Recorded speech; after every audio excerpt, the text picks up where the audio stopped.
Hello everyone, welcome to our channel Achievers Edu corner.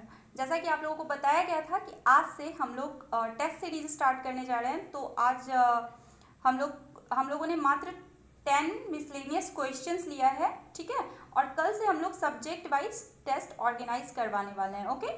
तो आज हाँ, एक और बात कि अगर आप लोग टेस्ट में पार्टिसिपेट कर रहे हो तो आप एक पेन और एक पेपर लेके बैठो और आप को जो आंसर सही लगता है, जो ऑप्शन सही लगता है, आप उसको उसमें लिखो या फिर ऑप्शन नंबर लिखो और जब मैं आंसर बताऊंगी तो उसको आप मैच करो। और हाँ, कमेंट में आप लोग अपने मार्क्स जरूर बताएंगे, ठीक है। So let's start the test.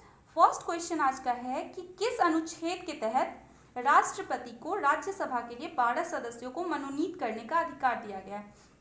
तो जैसा कि आप लोग जानते हो कि राष्ट्रपति जो होते हैं वो विभिन्न क्षेत्रों के जो ग्रेट पर्सनालिटीज होते हैं, जैसे कि कला के क्षेत्र से, साहित्य के क्षेत्र से या फिर स्पोर्ट्स के क्षेत्र से कुल 12 लोगों को मनोनीत करते हैं, ठीक है, राज्यसभा के लिए।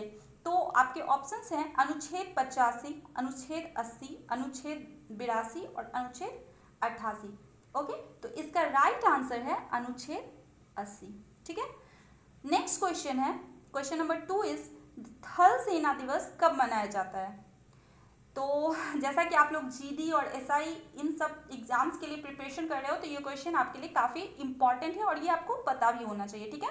तो थल सेना दिवस कब मनाया जाता है, इसके ऑप्शंस हैं 15 जनवरी, 18 जनवरी, 16 जनवरी और 19 जनवरी। तो इसका राइट आंसर है 15 जनवरी, ओके।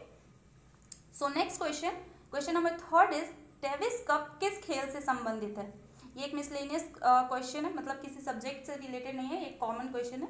इसके ऑप्शंस है लॉन टेनिस, वॉलीबॉल, बैडमिंटन और फुटबॉल। तो इसका सही आंसर है लॉन टेनिस, ओके।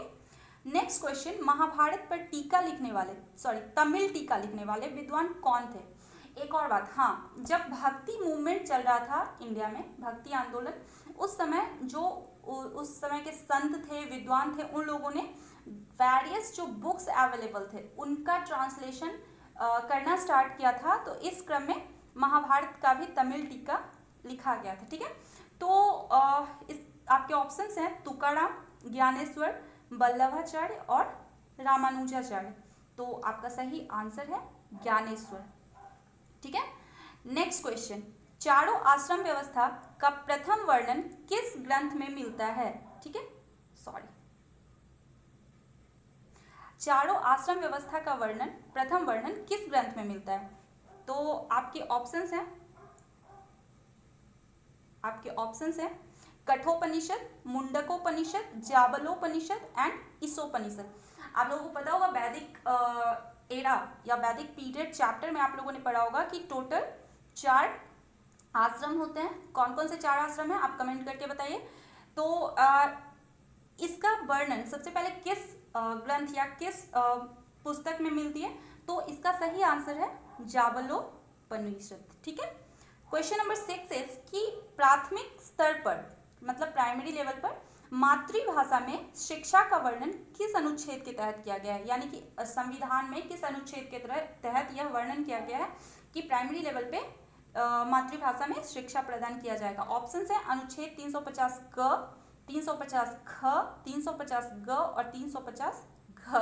काफी कंफ्यूजिंग ऑप्शंस है, तो इसका सही आंसर है 350 ग। नेक्स्ट क्वेश्चन, काम के बदले अनाज योजना कब लागू किया गया था। आपके ऑप्शंस हैं 1975, 1976, 1977 और 1978। इसका सही आंसर है 1977, ठीक है। नेक्स्ट क्वेश्चन हम लोग देखते हैं, केंद्रीय सांख्यिकी संगठन जिसे CSO भी बोला जाता है, इसका गठन कब हुआ था, इसकी स्थापना कब हुई थी। तो आपके ऑप्शंस हैं 1950, 1951, 1952 और 1953। तो इसका सही आंसर है option B 1951, okay. Next question, निम्नलिखित में से कौन सा राज्य कावेरी जल विवाद से जुड़ा हुआ नहीं है। तो आपके ऑप्शंस हैं कर्नाटक, तमिलनाडु, आंध्र प्रदेश और केरल। मैं एक बार क्वेश्चन फिर से पढ़ना चाहूंगी कि कौन सा राज्य कावेरी जल विवाद से जुड़ा हुआ नहीं है, ठीक है। तो इसके लिए मैं आपको पहले बताती हूँ कि कावेरी नदी जो है उसके जल को लेके जो विवाद है उसमें मेन रूप से नहीं, टोटली केरल, कर्नाटक और तमिलनाडु जुड़ा हुआ है। इसके अलावा एक यूनियन टेरिटरी जिसको हम लोग केंद्र शासित प्रदेश बोलते हैं, वो भी जुड़ा हुआ है, पुदुचेरी। ठीक है, तो इसमें जो ऑप्शन नहीं है, मतलब जो राज्य इसमें इन्वॉल्व नहीं है, वो है आंध्र प्रदेश। तो the right answer is Andhra Pradesh. ठीक है, and the last question is सर्वप्रथम मूल्य नियंत्रण व्यवस्था लागू करने वाला भारतीय शासक कौन था? और आपके ऑप्शंस हैं शेरशाह सूरी, मोहम्मद बिन तुगलक, अलाउद्दीन खिलजी एंड इल्तुतमिश। तो अगर आप लोगों ने हिस्ट्री पढ़ा होगा तो मेडिएवल हिस्ट्री में आप लोगों ने पढ़ा होगा कि अलाउद्दीन खिलजी ने बाजार नियंत्रण व्यवस्था, मूल्य नियंत्रण व्यवस्था, ये सब कुछ लागू किया था। कई सारे उसने रिफॉर्म्स किए थे, जिसमें फर्स्टली उसने कैश में पेमेंट, कैश में सैलरी देने का व्यवस्था किया था सैनिकों को। तो इसका सही आंसर जो है वो है option C, Alauddin Khilji. I hope कि ये वीडियो आपके लिए काफ़ी यूजफुल रहा होगा और आप लोगों ने इस टेस्ट को एंजॉय किया होगा। आप लोग मार्क्स बताना बिल्कुल भी मत भूलिएगा और कीप वॉचिंग माय चैनल। हाँ, एक और चीज़, कल के लिए मैं आपको टॉपिक बता देती हूँ जिस टॉपिक से आपका टेस्ट होने वाला है। पहले हम लोग हिस्ट्री को लेके चलने वाले हैं। ठीक है, तो हिस्ट्री में कल हम लोग सोर्सेस, यानी कि कहाँ से हम लोगों को इतिहास के जानकारी के बारे में, इतिहास के बारे में जानकारी मिलती है, उन स्रोतों के बारे में, उन सोर्सेस के बारे में, उन बुक्स के बारे में, उन पुरातात्विक स्रोत जिसको आर्कियोलॉजिकल सोर्स कहते हैं, उनके बारे में, तो उस टॉपिक से रिलेटेड टेस्ट कल हम लोग का होने वाला है। ठीक है, तो बी रेडी एंड आप लोग अच्छे से प्रिपेयर करना और अच्छा स्कोर करना। आज का तो एक शॉर्ट टेस्ट था, कल से हालांकि इससे ज़्यादा क्वेश्चंस होंगे और आई होप कि आप लोग टेस्ट एंजॉय करोगे। Keep watching.